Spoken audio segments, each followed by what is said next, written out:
Yeah,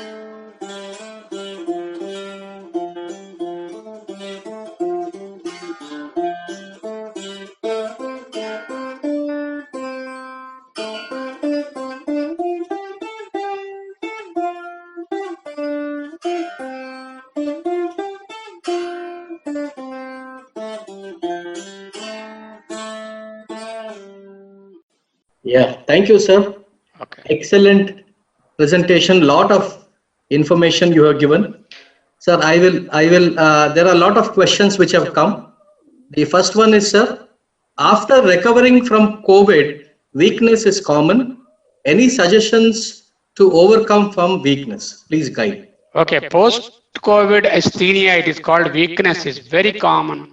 What you have to do is take plenty of fluids, do breathing exercises, and then take fruits and vegetables in plenty, cut down your carbohydrate, increase your pulses and proteins. That way the weakness will come down. It's a matter of time, some people recover in 1 week. I have seen patients who have weakness up to 2 months also. Depends on the individual constitution, and sure you will recover. It's not going to be there forever. Okay. Right, sir. One more question from Sanjay Banerjee. Two questions from him. One is, sir. So you don't have to read the names. You can just read the question. Name is irrelevant here. Question is relevant. Sir, in respirator machine, should I have to blow air or suck air? That is the. I'll show you. This is the respirator machine. And if you keep it this way, already they are up. And these are coded as 600, 900 and 1200. So what you have to do is, if you blow, this won't go up. If you only suck in, like that you have to suck. First of all, what you have to do is empty your lungs fully and then start sucking.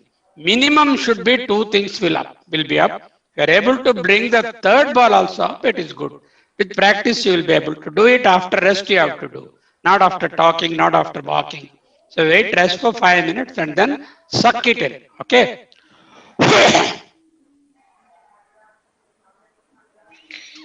Like that, you have to suck in. Okay. If you take good rest and do it, you should be able to do 2 balls up. The other question is, sir, I use 2 surgical masks at a time. Is it okay, or have to take one surgical mask contains 3 layers. It is good enough to protect. Don't use 2 surgical masks. 2 cloth masks, okay. Homemade or purchased cloth masks. Double masking is okay. Surgical mask usually one. It is a 3-ply mask. There are 3 layers in that. They have specific purpose. You should not cover that with another mask. Better still use N95.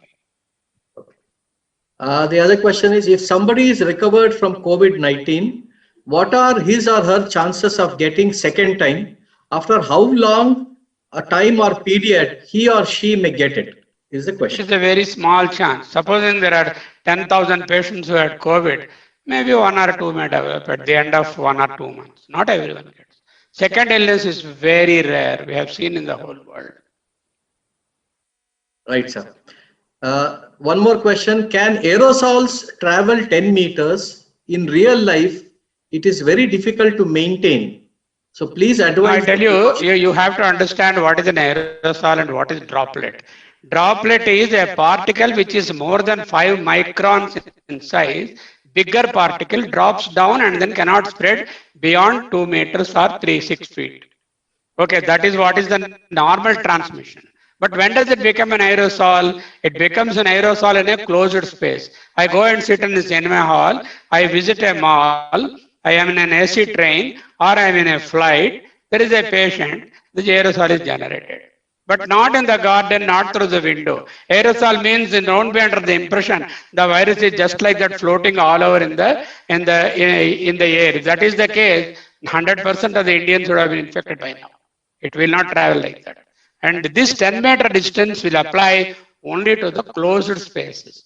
So you avoid yourself in closed spaces for more than 2-3 minutes.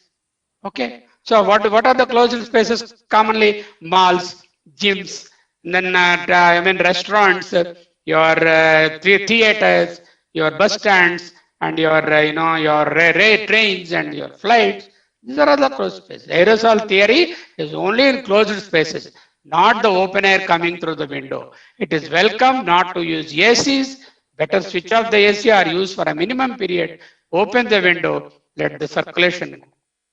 Okay, aerosol, don't worry.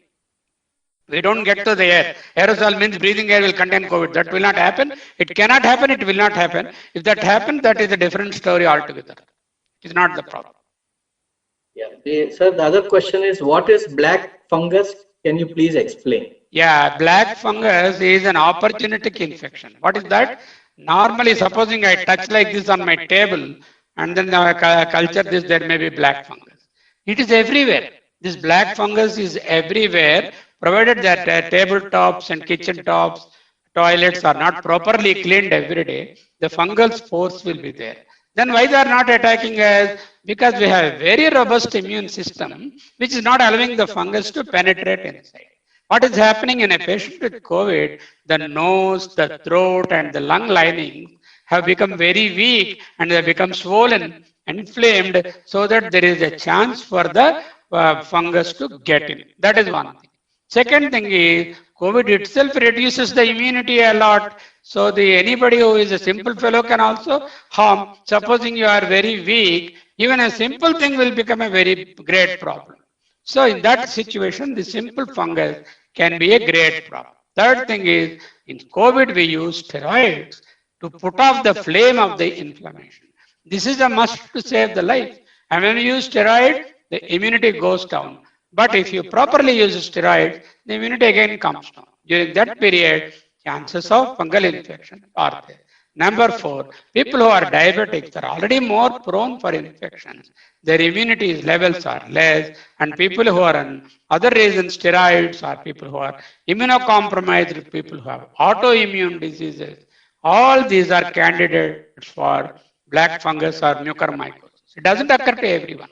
Supposing there are 1,000 patients of COVID, hardly one or even less than that. These I am talking about people who are already on these conditions and people who had a prolonged ICU stay. So diabetics, prolonged steroids, prolonged ICU, and then other immunocompromised states, they are more prone for. How do I ward off? By properly cleaning all the surfaces, cleaning the hand, use saline wash of the nose and mouth. The fungus will be removed. And once it gets, the treatment is very tough, very costly, very prolonged, and the mortality is very high. Okay. So this is about vaccination. If anyone has taken Covaxin and the second dose available is only Covishield, can we take? Earlier, if you ask the same question 15 days back, I said, no, don't take. Now, you can mix the vaccines. There is evidence from literature saying that if one is better, you take the same, but it's not available, there is no harm in taking the other. Okay. Can you tell us about a diet chart for mild COVID patients? Any diet which is less irritating to the stomach, like no carbs, no masala, no non-veg, eat more of fruits, vegetables, and then protein food, less quantity, more number of times. Rather big meals and then all fried stuff, all sorts of kurkures, karkares, and masala vadas, double roast masala dosa, they can wait. There is still time to eat all those things. First, let us get out of this. Simple, bland diet which can be easily digested, milk, buttermilk, fruit juices, all kinds of fruit, coconut water, are quite good. Okay. Sir, lot of questions are there. So I hope, sir, we have the time. Can I continue, sir, with more questions? Yeah, continue. What is there? Okay. Sir, people are going out for walking and outdoor games now. Is it safe? Is what? Not games. Games means you interact with contact sport. Supposing I am playing football, it is a contact sport. I am playing, let's say, kabaddi, it is a contact, not allowed. But if you want to walk alone or with your spouse around 2 meters from you in an open air, welcome. But provided you are properly masked. Okay. How much % are we safe after taking the vaccine is another question. Very good protection, 80% protection. And this pandemic, this second wave has told us a great lesson that vaccine is the answer, because everybody who is vaccinated Either they did not get the vaccine, only the unvaccinated family members got, or if they had suffered, it was mild illness. There are very few fatalities in those who are vaccinated. Is that not great? If you have a vaccine, you get, if at all you get a milder illness and you come out of it, and you are not going to have fatal disease. So please take vaccine. Without any, don't ask about side effects. So several types of food, junk food we eat in the market and go on eating. We never ask for side effect. We only ask for side effect when it comes to a wonderful intervention like a vaccine. Okay. Sir, if someone has taste and smell has gone, how much time will it take to recover? Usually 10 days, sometimes 2 to 3 weeks also. Don't worry about that. This is not a permanent loss of smell. Once the viral replication stops and the respiratory lining, the good thing about that is it is renewed every 2 days. So it gets relined every day. Once the viral replication is over, your new lining comes. A new coat will come. Once that comes again, your sort of sense of smell and taste will come back. Okay. That's not a worrying symptom at all. But that is a very important symptom to diagnose the case, not to worry about the disease. One more question seems to be a an personal experience, sir. What can I do? Sometimes I feel severe chest pain as well as difficulty in breathing and more weakness in the body. Are you a COVID patient? It's not written here. Yeah, Sir, if somebody is a COVID patient, chest pain is an ominous sign. Breathing difficulty is an ominous sign. If somebody is a COVID patient, so that is again a moderate or severe disease. Any chest pain, breathing difficulty in a COVID patient should never be ignored. But otherwise, if you are having chest pain without having COVID, there could be many physical reasons for the chest pain. You have to evaluate and investigate, like an X-ray chest, ECG. Sometimes it could be upper abdominal gastric pain also coming as chest pain and compression-like thing. You have to evaluate. And more than that, during this pandemic, more chest pain is in the mind. So many people who are afraid, the feeling of compressive sensation and COVID psychosis is one reason for chest pain. Sir, the other is now question on steroids. Steroids need to be taken only using doctor supervision since they have several withdrawal symptoms while stopping steroids. Using steroids based on prescription without supervision might create side effects. What is your take on it? This is absolutely. Steroid is a weapon. It is a very powerful weapon. In a trained hand, it works well. In an untrained hand, it damages the body. Don't use steroids on your own. Take the guidance of your treating physician. They will start on a very high dose, as high as 16 milligrams methylprednisolone orally 3 times a day. Bring them down after 3 or 4 days. Or if IV injection is given 60 to 120 milligrams twice a day, they may give depending on the disease. And a person who is really trained in steroid use should be able to figure it out. It is not for the general public to buy steroid and use. You are risking a lot by doing that. Don't do that. Sir, what is the proper guidelines for gap between first and second dose of COVID? Covaxin 4 weeks to 6 weeks. 4 weeks is ideal. 6 weeks also okay if not available. Covishield government has shifted to 8 to 12 weeks. Up to 12 weeks, the immunity is very good. There are even reports saying even delayed beyond 12 weeks also. It will work. But as on date, the guidelines are for Covishield 8 to 12 weeks, for Covaxin 4 weeks, maybe maximum 6 weeks. Again, a question on respirometer. How many times and how much time should we use it? You make around 5 or 6 attempts each time. Give rest for 5-10 minutes. Then again do that for 4-5 sucking. For how many times? Like that 3 times you do. 3 into 5, 15 times you suck. And again in the afternoon and night. Don't go on doing that for 20 times continuously. You will get chest pain and it is not worth doing it so intensely. All the same, space it and do it. And another thing about vaccine, somebody is having COVID positive, about the second dose or the first dose, when they should take. Earlier, the recommendation was 4 weeks. After the COVID illness started, and the first prescription, first symptom or the test positive, 4 weeks minimum you wait. Now 3 months. The recommendation has changed in the last few days. Until 3 months, no COVID vaccine for those who had COVID illness. And staying on vaccination, after vaccination, how long will it protect us is somebody is asking. That's a very good question, very important question. The experience with all the vaccines that are being used is around 6 to 8 months all over the world. It is protecting up to 8 months. The projection is it will protect for 1 year or even more. And you may require a booster, one injection after 1 year. But it's only a guess. And when time goes, beyond 1 year, all those who are vaccinated early, we follow them. We know for definite answer. For now, we know 6 to 8 months definitely is the protection. Maybe 1 year from the statistical models or little more. You may require a booster at the end of 1 year.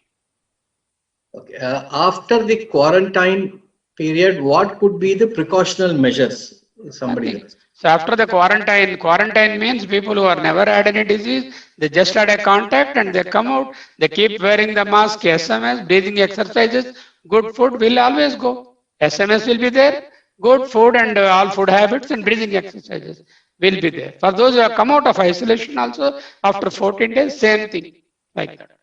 Okay. And if somebody is recovered from COVID, how long he needs to continue the medication? If somebody is No asking. medications after 2 weeks, unless there is a reason to continue steroid and blood thinners. There is no reason after 2 weeks. Only the steroids will be tapered and the blood thinner also will be reduced.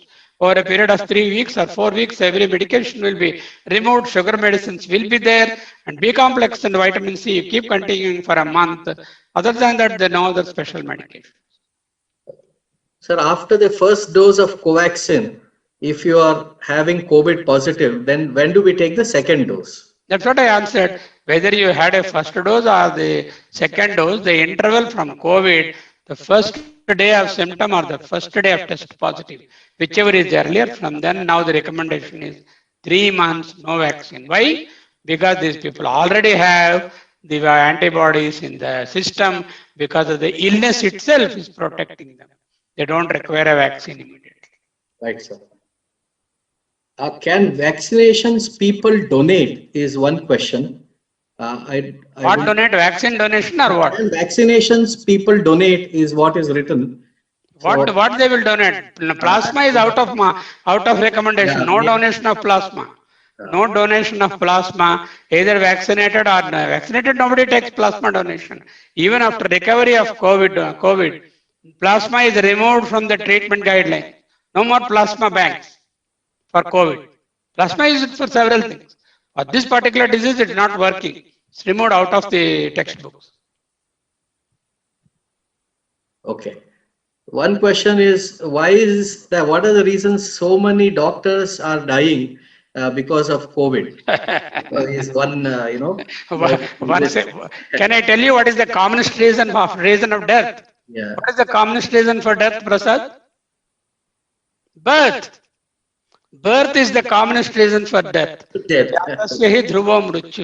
If you want to list all the causes of death, the first thing is, are you born? Yes, then there is a chance to die. Doctors are also human beings. More so, they are exposed to very high viral loads, risking their lives. They are working. So whether COVID doesn't know that he is a doctor and his life is more precious, probably he will be saving several lives. So he doesn't know that, so he will succumb. And doctors all the more, they must be extremely careful to deal with patients who are like the time bombs before them and they explode onto them anytime. And all the PPE kits, protections, those who are violating even for a small time, they are the ones who are facing the disease. Luckily, the vaccine has come. The first wave, we have seen many doctors perish. The second wave, not many doctors, healthcare workers, nurses, what boys died because they had 2 shots already done.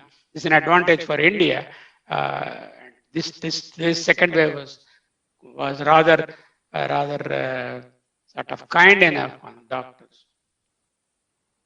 Okay. One question now, sir, on can we do chest exercise to improve oxygen level in those people who already have low levels? No, No. should not. People who are cardiac patients, who are on pacemakers, who are more than 80 years, those who have COPD, those who are chain smokers, no 6-minute walk.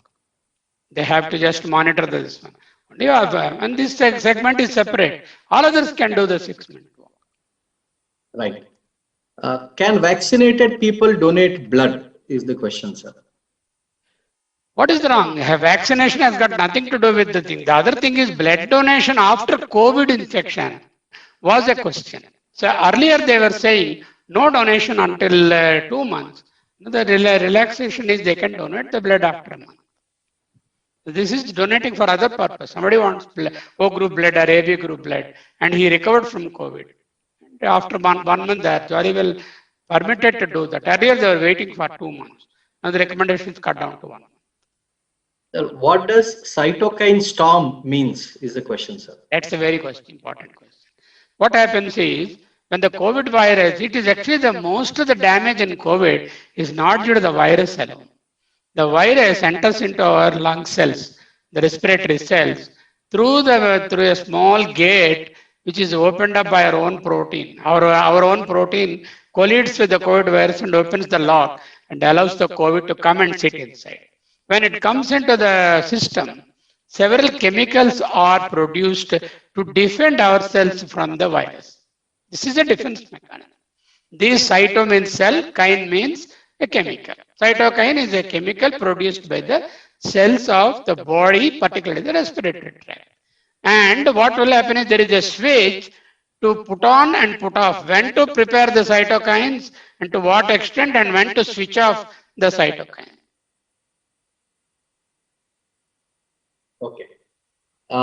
One question, sir. There are many. Sorry, wait. What this COVID does, it goes on. It goes into the system and switches off that particular switch, which will tell the body to stop the cytokines. So when the body doesn't know when to stop, excess of these chemicals are produced.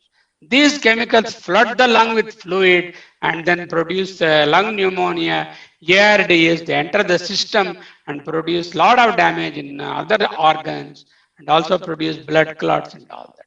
This is the cytokine storm, and you go to my COVID links and one of the videos is on cytokine storm alone. Thank you, sir. The 1, 2, 3, 4 more questions. You asked what is there? There are 4 people in a house and they don't have a separate isolation room. How do we manage such people? This is called DCC. That is called the CCC, COVID Care Center. People who are, we have several people below the poverty who have single room tenements. They don't have many rooms to share or separate. Such a case, the government has converted many schools and hotels and temples and worship places into COVID care center. There the beds are there. They will monitor the oxygen. They will give vitamin C. They will give B complex. And they will be under the close supervision of a trained healthcare worker, and one doctor also is there in charge of the COVID care center. Such people should be removed to the COVID care centers. Okay. Sir, how much time after post-COVID patient we can meet him? What is a safe time to interact and meet with a COVID patient? My recommendation is 3 weeks, but textbook says 14 days. 14 days is good enough for him to come into the house. But even then, this face masking by the person who is visiting and the person who is talking, and then 3-meter distance, and washing the hands after visiting that individual, or SMS should be followed. 14 days is good enough. Up to 21 days, 5% of the people excrete the virus until 21 days. So keep in mind that you might still be excreting the virus. Okay. Sir, one question is, if D-dimer is more than 2000, so what should be the dose of Dabilong, that's our dabigatran, and how long to be used is one question, sir. Now, the D-dimer is a marker that there is some coagulation problem is going on. The cutoff value is, some people say 0.5 units, some 500. Both mean the same, that the multiplication different. If it is more than 500, D-dimer, we call it elevated. When we take action, when it is more than twice, that is more than 1000, we know that there is enough damage going on in the vascular front. So dabigatran you use for first week full dose and then half dose. Better if the D-dimer is more than 2000, instead of dabigatran oral, we put them on enoxaparin or any other low molecular heparins, different brand names are there, Clexine, Fluxam, or other things. 0.4 and 0.4 are 40 units in the morning, 40 in the night to start with, then reduce to 40 OD, and then bring on to your apixaban or dabigatran or rivaroxaban or any one of those things. Oral is not the preferable agent if the D-dimer is very much. And sir, dabigatrons are like drugs even in isolation, home isolation patients. If they are having diabetes or hypertension or very aged, they are being prescribed. Is it? No. Unless the patient is moving into moderate disease, there is no indication for anticoagulant, no indication for steroid. We must have some evidence of moving into moderate disease. What are they? Temperature more than 100 consistently, SpO2 less than 94, respiratory rate more than 24, breathlessness, and then extreme exhaustion, and then the altered sensorium. If any one of them are there, we know the patient is moving. Then in the home isolation scenario also, you can use oral anticoagulant like dabigatran or apixaban or any other thing, along with steroid in a moderate dose. But once the oxygen saturation falls, he is a candidate for hospital admission. Then IV steroids, IV and low molecular heparins will be used along with remdesivir if he qualifies for remdesivir, and of course oxygen. And sir, when does normally the mucormycosis occur? 3 to 4 weeks. 3 to 4 weeks after COVID recovery. After COVID recovery, okay. Not immediately, because it takes a while for the fungus to really attack the respiratory. As I told you, people who are in ICUs for prolonged time, who used very powerful steroids for longer time for their reason of the COVID, or who are severely uncontrolled diabetic, or they have other immunocompromised conditions, or they are aged, they have to be very careful. Monitor for another 1 month from the day of their discharge to see that they don't succumb to this mucormycosis. One question from a doctor. Medrol dosage is 16 milligram once a day. Now, 16 milligram thrice a day to start with. To start with, 48 milligrams of methylprednisolone is equivalent to 60 milligrams of prednisolone. Supposing you want to give prednisolone, how much you give? 60 milligrams of prednisolone. The equivalent dose is 48 milligrams of methylprednisolone, or 8 milligrams of dexamethasone. If you want to use dexamethasone, 4 milligrams in the morning, 4 milligrams in the evening. If you want to use methylprednisolone, 16 milligrams 3 times a day. If you want to use Visalone or any prednisolone, you give 60 milligrams per day. 60, 48 and 8. These are the proportions. And how long? 3 or 4 days, depending on the improvement. Not improving, you may have to go for IV. Then you use 60 milligrams BID as IV or 125 milligrams BID as IV, and then bring it down after that. From 16 milligrams TID 48, bring down to 32, 24, 16, 8, 4, stop. The gaps are 2 days steps. Is there any significance in the amount of COVID exposure we get and the disease severity, sir? Very much, very much. This is called the viral load. People who are in trade areas, people who are working in the ICUs, they are getting very severe illness. They are getting. So, for example, one of my PG students, he was posted in that trade, and he was a young fellow, 25, 27 years old fellow. He went into a very moderately severe disease, and where his lung involvement was 18/25. So normally nobody would get that, a young fellow of that. And he was vaccinated, being a healthcare worker. That is because of his intense COVID load to which he is exposed. I think those were the questions. Very good. Sir, Very good. you have. I think did you exhaust all the questions there? Yeah, I think I have. Chat box? I'm just checking with 1 minute, sir. A lot of them were repetitions, kind of. Repetitions. Yeah, So, repetitions you I avoid. have avoided. Yeah. Yeah. Sirish, how was it? It was fantastic, sir. I think you have addressed most of the common questions what all of us had in our mind. Very Because good. even though we hear, because normally we go by hearsay and we trust WhatsApp more than a doctor. That's right. So That's the I think unfortunate thing. Yeah, that is one thing which we really wanted to rule out, because Correct. the health of our employees and the overall knowledge of the employees and the families was more important to us. That was the reason we wanted this session to happen from an authority who was hands-on treating COVID. Very good, sir. So I think it was a wonderful session for us, sir. I think Very you've answered most of the questions. I think before the And, questions and came, you had again, given a lot of answers. I am closing down with a very strong message. COVID is not a disease to be feared of. One, if you protect yourself with the SMS, these should not be forgotten. Recognize the symptoms very early on the first or second day. You are all educated persons. We are all. Slight change in the smell, taste, temperature, throat irritation. In this pandemic, it can be nothing. Don't say this is because of my drumstick I have taken, or I am sleeping in the AC, or I have got taken lime juice. That's why I am having cold. No, all that doesn't work, my dears. Please be aware the level of suspicion should be very high, and isolate yourself. Mask yourself. Test all others, and follow the protocols for mild disease, all general measures, and the monitorings, respiratory exercises, medicines which are prescribed. Don't use antibiotics, don't use anticoagulants, don't use cough suppressants, don't use montelukast or unnecessary medication. By stopping antibiotics and unnecessary steroids, we save them from a lot of complications, particularly mucormycosis. Okay. Wonderful, sir. Thank you. Thank you very much, and thank you for sparing your time. I know I Sundays are. enjoy doing the program for Microlabs, and Thank I you, look sir. forward for future sessions Sure, sir. We to would love educate to. ourselves. And each presentation is an education. That's For me, I got myself educated. Some of the very good questions are there, and I congratulate you for hosting such a very nice event for the sake of public. Thank you, sir. Thank you very much, and we would love to have a long-term relation with you. Okay. Thank you, Shall sir. we Thanks for close? your time. Shall I